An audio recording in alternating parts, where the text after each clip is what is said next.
Hey y'all, Bob with Million Mile Garage. It's January 19th, 2024. We're still dealing with the snow and ice.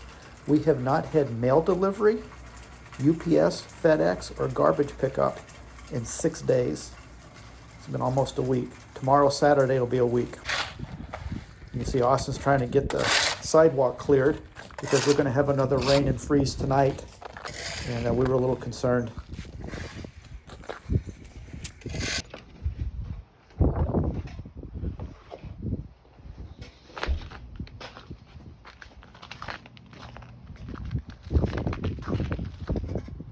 Wow, you did that pretty good. Look at all the ice.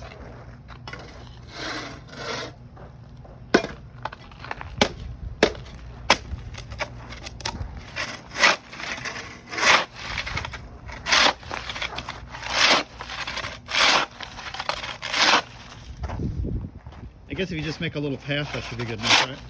Yeah. Right, it's slippery. Yeah, be careful.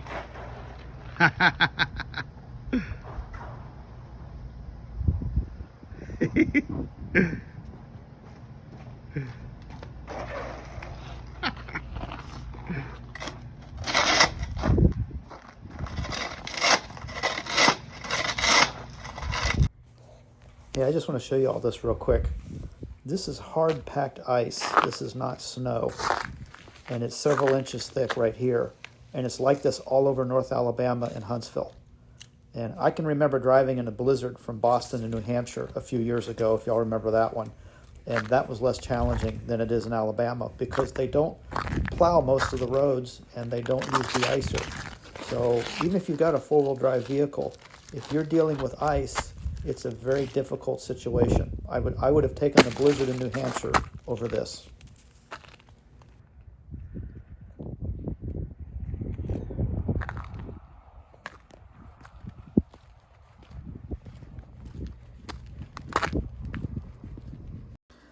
Hey, I just threw in a few slides from my trip to New Hampshire I took 3 or 4 years ago, and as luck would have it, it was a blizzard.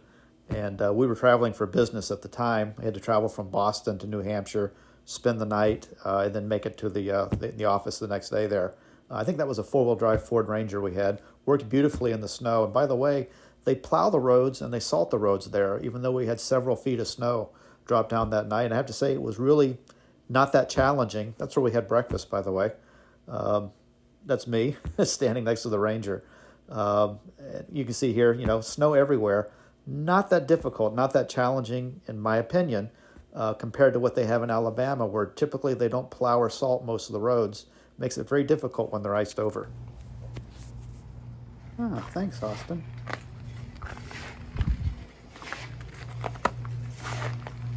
Ah, 22-year-old Maxima that still beats the water on the ice. Nice.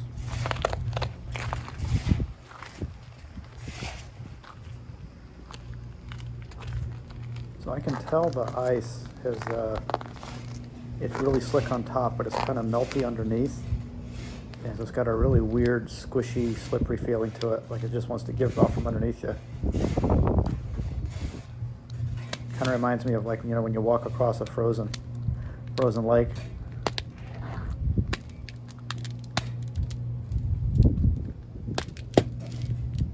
Maybe I need to go on a diet.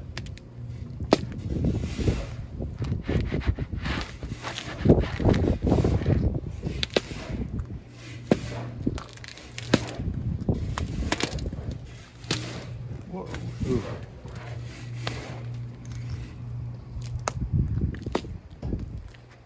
Hey, so anyway, I do have kind of a car repair channel, so I do a lot of repair videos like this Maxima. I put the bumper on, polished up the headlights. I do a lot of Odyssey repair videos. I've done a lot of work on the 05 Odyssey. And I've got a pair of 70s Camaros, a 73 Duster, and an 06 GTO. And after we walk around here for a little bit, we'll go walk inside to the inside the Million Mile Garage there, and I'll show you my collection.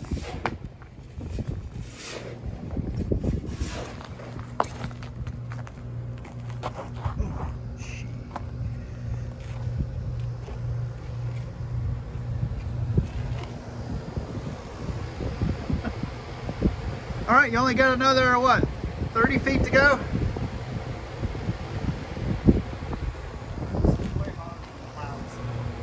Yeah, it's solid ice. It's a mound right here, so it's like trying to stand on a round ice cube.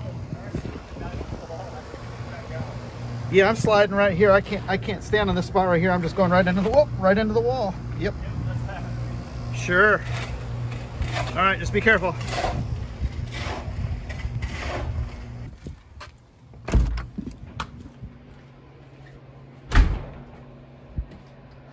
All right, so this is where I make most of my videos, and right now the garage is occupied with, all of my cars. Let's start with my favorite one first. This is the '73 Plymouth Duster. It's been in the family since it was about 9 months old. This was my dad's car. He bought it, I guess, over 50 years ago now. Just kind of walking around. I'll show you inside here. Interior is in really good shape. Obviously the seats have been reupholstered. I got the back seats falling apart. I've got a new Legendary Interiors rear seat cover for that. I'm going to do that this winter. That'll be one of my videos. And just coming around to the engine bay. Yes, it's a gold Duster with the big motor in it. And I've got a playlist that just says all things Duster, if y'all want to look at the stuff on the Duster. And then just coming over here, I'll decover these cars and show you these as well. All right, I got them all uncovered, and I'll try to keep it brief. Right here's my caramel metallic '78 Camaro. I've owned it since I was 19. It does have a 350 in it, and this car is on my playlist. This is all things Camaro, along with the Camaro behind it. Just show you the interior real quick. That's a camel tan interior. Original camel tan wheel, still in nice shape. It's a factory AC car as well, power steering, automatic with the ratcheting shifter, kind of cool. This is the acrylic lacquer camel tan, or caramel metallic. And I did repaint this car in May of 1986. I used to work in a body shop, so it's got the original acrylic lacquer like it would have worn from the factory. It has kind of worn thin in spots, and it was in a minor fender bender several years ago. So the passenger side had to have the fender replaced, the door straightened, and the quarter panel straightened. And it's in primer, so I guess you would say this is the TV side. And this spring, finally, I think I'll finally get around to it a dozen some odd years later. I'll get that done. You know how life happens, right? This car's kind of been sitting here languishing since we moved up here 6 years ago. I don't think I put 100 miles on it. Kind of sad. This is the wife's car. She got this in 1987 when we were dating. So these were his and hers Camaros when we were teenagers. And this car carried her through junior college. It carried her through work. It carried her till we had our first child. And then we ended up buying a car with a 4-door. It kind of languished in the garage for, I don't know, maybe 10 years. And I kind of did a pretty nice restoration. I had the whole front clip off of it. And then I built a big small block for it to replace the 305 that it had. The interior was still pretty nice. By the way, this color is called dark yellow green metallic. That's a 1993 GM color. The Recaro seats came with the car in '87. We had them reupholstered about 30 years ago. The upholstery's held up really well. It's got a Grant wheel in it. That's not the original Grant wheel it had in it when she bought it. Somebody had already put a custom wheel in it, and it fell apart years ago, so I replaced it with one very similar, same size and style Grant GT wheel. Just, I think this design here, this part here where your thumb goes, is just a little different than the one it would have had back in '87 when she got it. This is also the car I did the video where I put the ratcheting shifter in. Kind of cool. Same video. I did repairing the brakes. By the way, I put ceramic brake pads on this. Terrible idea. I put 200 miles on the car trying to seat these pads in. This car still will not stop. So I think I'm going to put the semi-metallics back on. I don't think ceramic brake pads are a good option for this vintage car. Hey, next to it is my '06 GTO, my pride and joy. I bought it new. That was a gift to myself when I turned 40. And so that's how long I've had it. And it's basically been pampered its whole life. Kind of a lemon if you ask me. I've had a lot of problems with it. 2 rear ends were replaced under warranty. I had a massive engine leak that they had to pull the whole undercarriage of the car down rather than take the engine out, I guess, to drop the oil pan. And then out of warranty, the radiator split in half, the tank. The starter stopped, the air conditioning compressor stopped compressing, the seat back fell off, and the sun visor broke off in my hand. Oh, and the ignition switch locked up, which they didn't want to replace that under warranty or recall. I had to fix that myself as well. So for 39,000 miles, I think I've had more problems on this car than I think I've had the whole time I've owned my Honda Odyssey. And by the way, I've got the Odyssey repair videos and the Maxima repair videos as well. And just rounding out, this is the Million Mile Garage, so I do have some car memorabilia everywhere. Some of my favorites are some of my most prized Matchbox cars from when I was a kid. Right in the center is a it's a number 67 Volkswagen 1600 TL, and that's pre-Superfast. It's got the chrome hubcaps, and there's the Superfast era there. So I got that when I think around 1968. That would have been my first, I think it was my first Matchbox car, die-cast car ever. Up here's my model car collection. There's a Camaro I built, I guess, around 1979 or 80. The 53 Chevy next to it actually won second overall in a model car contest in Lakeland, Florida, 1978. And I competed against guys that were in their 40s and 50s. I was awful proud of that because I was 12 at the time. Kind of cool. Cox dune buggy in the background. There's a Marks pit change charger. There's all the pit change charger stuff in the back of the restored Tonka truck. Got some more Tonka over there. I think I actually have a picture of myself at Christmas time with several of those Tonkas under the tree. Kind of cool. Another Cox dune buggy up there. There's a Testors P40 Warhawk, kind of neat.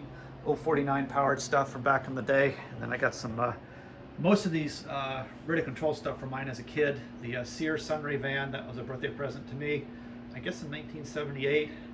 Next to it is a Firefox. I have an original red one as well. That was my first one, kind of neat. There's the, I lose my place there. Where's the Galoob Corvette? Oh yeah, there it is right there. With the steering wheel for the radio control. Those were pretty cool. All right, hey, we'll talk to y'all later. Stay warm, and hey, hit like and subscribe.